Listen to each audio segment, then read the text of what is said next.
Absolutely. And that's a really important point, because when I talked about credibility, eye contact and fidgeting, well, another thing is emotional response. Yeah. And so, again, a strongly but sometimes wrongly held belief is that when you've been accused of something, your emotion is going to be such that you are indignant, or you are, you're angry, or you are, an emotional in a different way.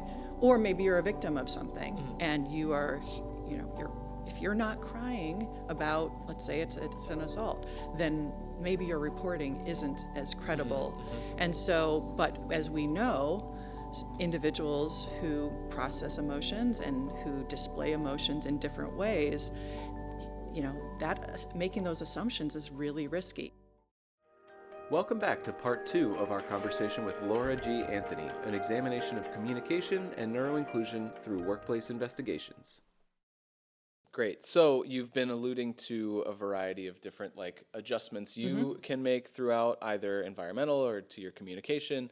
Let's get right into them. So I'm sure you could write a book. There's lots. But maybe just what comes into play most commonly. What are some of the pivot points, whether it's communication style, whether it's environmental, what are the areas that are most adjustable based on an individual? And then in those areas, what are some of those adjustments as examples? Well, the first one was the how do you ask questions? So Yeah. being really direct and targeted with questions. You can start with a funnel, and if somebody's taking a detour in a place that is probably not relevant for the investigation, you pivot. Yeah. But having that mindset of I can pivot, and I don't have to follow this open-ended question kind of framework, that's critical. Yeah. The second thing is oftentimes people don't recall the information that you might need. And so I sometimes use this freeze frame where I say, okay, you can give me your narrative, but if there's something that's traumatic, somebody's been a victim of sexual assault, or they're reporting their experience, that might be where I'm trying to tap into some sense memories. Yeah. There's also a technique called witness-aimed first account, which is a technique that has been studied with individuals with autism about how they recount things that they've experienced. And it goes something like this. I'm going to talk about what happened in the lunchroom yesterday with the missing lasagna. But here's how I'm going to ask that. I'm going to ask you, just tell me what you remember, and I'm going to break that down into different parts. So you might say, it was my grandma's recipe. It was in a blue container. I noticed that it was missing. And what I'm going to do is I'm going to write down grandma's recipe, and I'm going to have a visual. Maybe I'll put it on a Post-it note. We are going to come back to that. So you don't have to remember everything about what time it happened or things like that. I will use a visual, but what that witness-aimed first account technique is, I'm giving you an overview of how we're going to go through this. I'm going to give you a visual, and I'm going to give you permission to not remember everything at the get-go, because we are going to come back to each one of those Post-it notes, and then I'm going to ask you to give me as much detail as possible. So it's segmenting the narrative, providing a visual, and also giving an overview of the process. And that tends to help with individuals. I mean, it would help for everybody to have a preview of where things are going to go and not feel that pressure to just, this is my one shot to tell you. Yeah, no, that reminds me of two things that are very common in our practice as well. So I'm seeing so much overlap, which is very, very cool to me.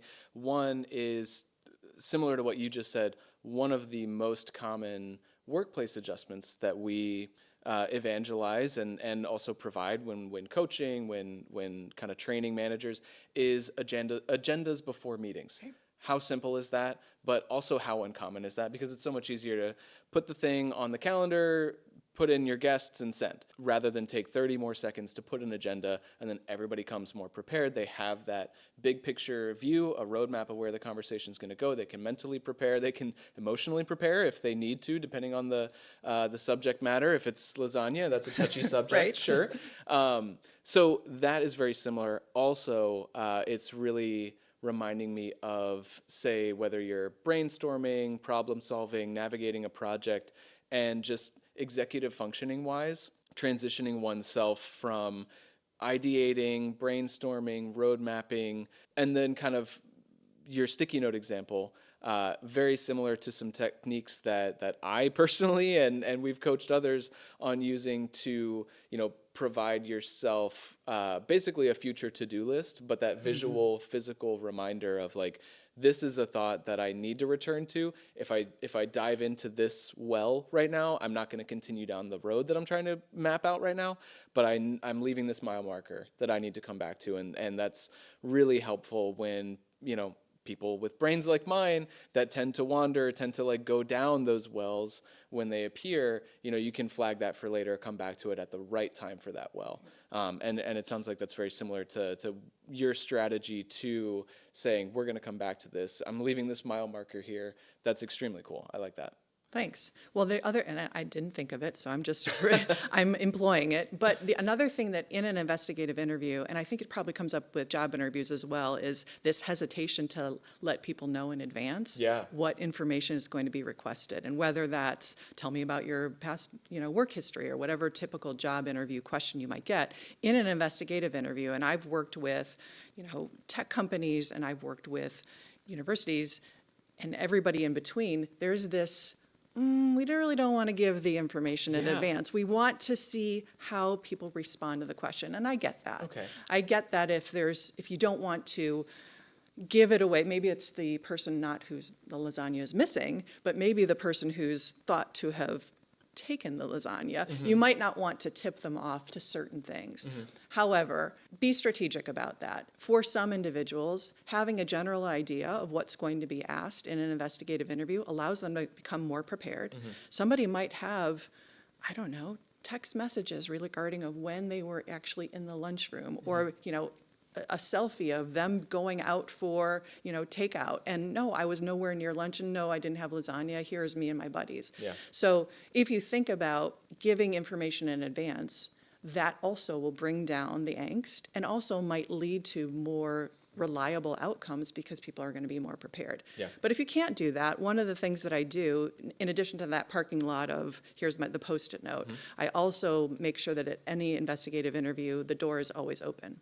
So I say, may not be the last, this is our first time we're meeting, but it may not be the last time we're meeting. And if you think of something else that you want to contribute to this, I'm still going to be investigating. So, here's the information. And I might need to come back and talk to you again. It sets the expectation that this isn't the one time that I need to give all the information, and it allows people to follow up. Just like in a meeting, if you're there and the team is supposed to be brainstorming ideas, a great neuroinclusive strategy is to say, this isn't the only time. You might need more time to process. Your best idea can come as you're driving home, or you're in the shower, or you're washing dishes. The best idea could come later, and we're open to that. Yeah. So that can play into an interview method then, where there is kind of that open door to information later down the road, or it's funny that I said down the road when your example is driving down the road after work. But so that's interesting, and I think that applies so much to not just investigation, but any kind of like problem solving, communication situation. Like the flow of information does not have to be contained within these 30 minutes. Right. And I think that's something that everybody could probably benefit from internalizing. Without, I suppose the limitation would be, well, you don't want to have every conversation ongoing at all times of every single day. That becomes overwhelming, it becomes chaotic. But if applied with moderation, then that definitely opens the door to different timelines of processing new ideas, et cetera. And being transparent about it, because if it's, this investigation is going to be open until this particular date, or we have a 30-day timeline. And so, I'm here and I'm willing to have another conversation, and you need to understand that I might contact you again. It just creates that expectation of what happens next, because that can create so much angst and, internal dialogue about, what's going to happen, and is my boss going to know, or is something going to happen related to my job here? And that's just, it elevates that stress. Yeah. What is really striking me about your work in general and everything that you've shared is I feel like investigations and your role in them kind of make you a bit of a crucible of communication. Like everything is your approach to everything needs to be thoughtful and deliberate, and the stakes are high, as you said. And so it really matters how you communicate, both what is coming and then in the moment your questions themselves. So I think overall, this is really, really cool to learn how you are communicating, because it has to be so thoughtful, because it matters so much. That's my statement, prefacing okay. my question here. My question then is, we've kind of opened up a little bit of like, this can be emotional conversations, depending on the subject matter, depending on who you're talking to. If a person is being or feels accused of something, that they are being scrutinized.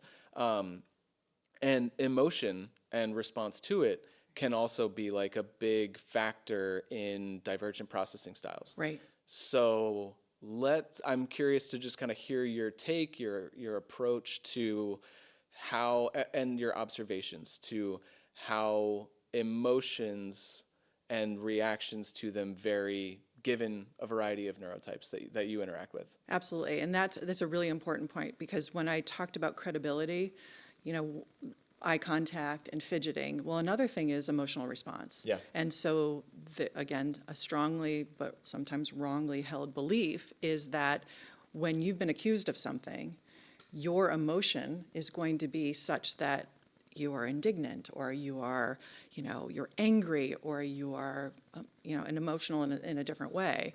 Or maybe you're a victim of something, and you are, if you're not crying about, let's say it's an assault, then maybe your reporting isn't as credible. And so, but as we know, individuals who process emotions and who display emotions in different ways, that making those assumptions is really risky. In law school, they taught us about this concept in torts, which is, you have this big open hole, and somebody steps in the big open hole and they get injured, and your defense to that is, it was a big open hole, and you assumed that risk when you and I put that sign near it that said, "Don't step in the hole." So there's this concept called assumption of the risk. It's a defense. Well, in being neuroinclusive, you know that assumption is the risk.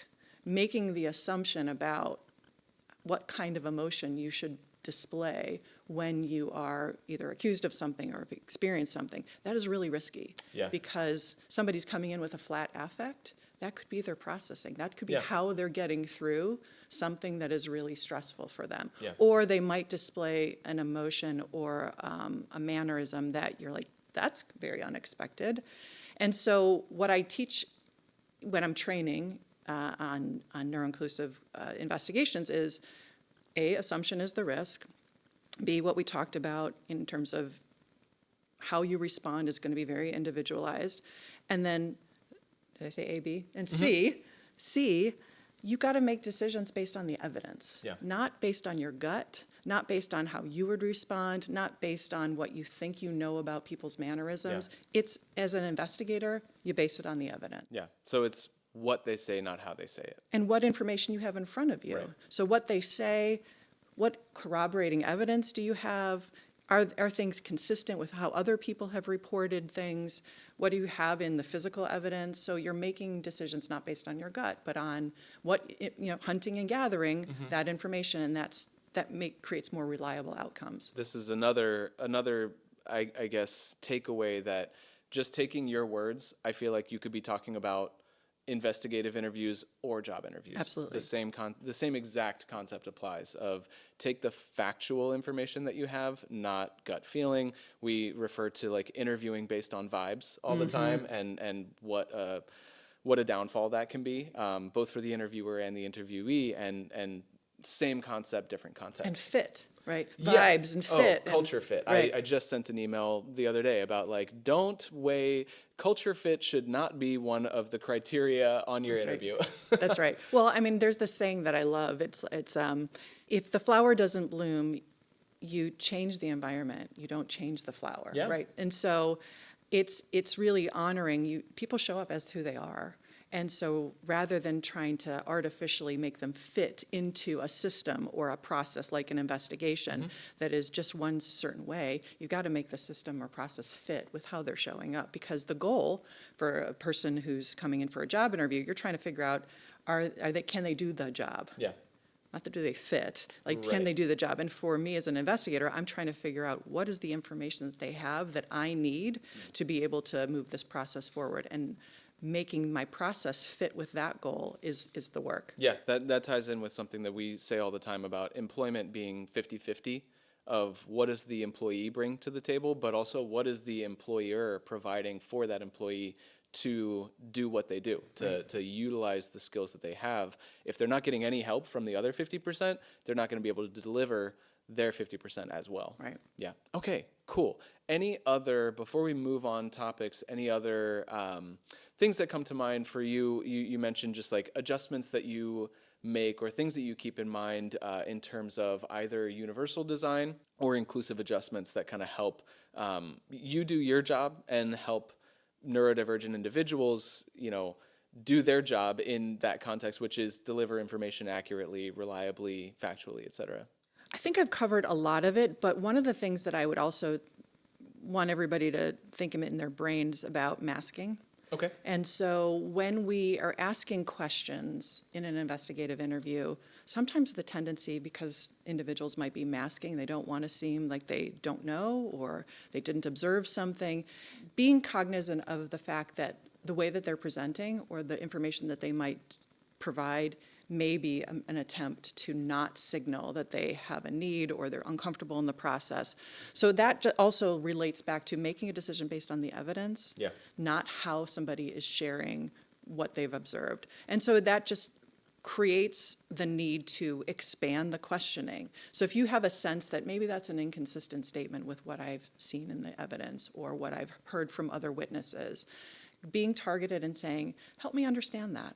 Help me understand these two things versus making a value judgment about it. I usually don't try to cross-examine, say, well, so-and-so said this, and you're saying this. Yeah. It might just be that they didn't have an opportunity to observe and they're saying that they did. Mm-hmm. The other thing that I try to avoid is saying, do you understand? Because the tendency is, I got this, I understand, we're good. Oh yeah. I sometimes will say, I've given you a lot of information about my role. I'm a neutral, I'm a third party, I don't work here, I don't know a lot about the company, I'm here to do this investigation. I've given you a lot of information about that.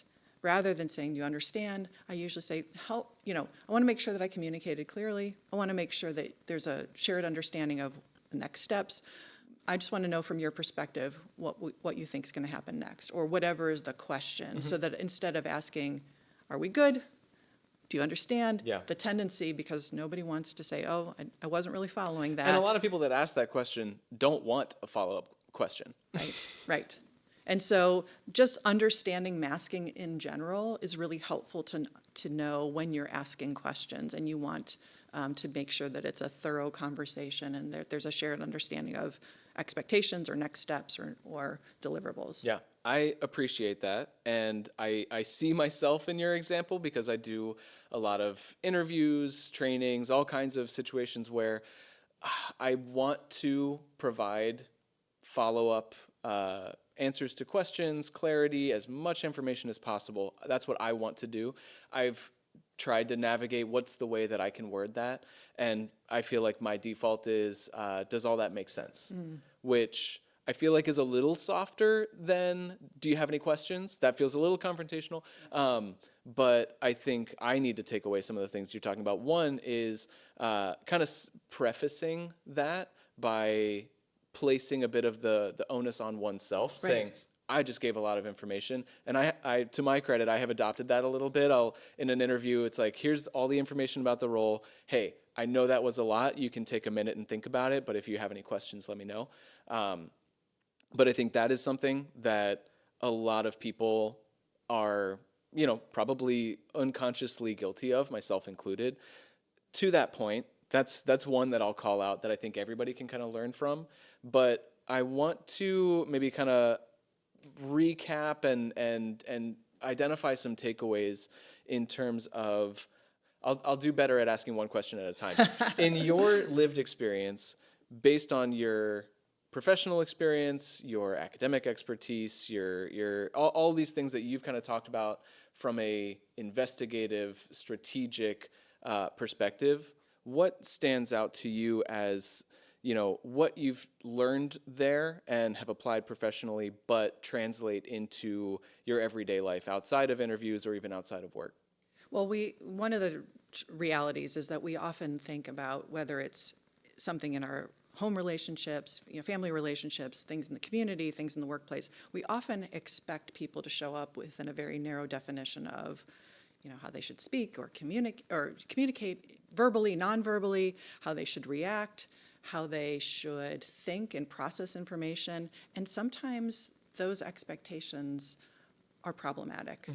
And so a broader lens beyond being inclusive in investigations, just being inclusive helps people show up, the way that they are. It helps honor how they're showing up, and it can dramatically change the way that you get information from them in an investigative interview or in a job interview or in a performance evaluation or in a brainstorming session in the workplace. So when you broaden that lens of what is acceptable or expected,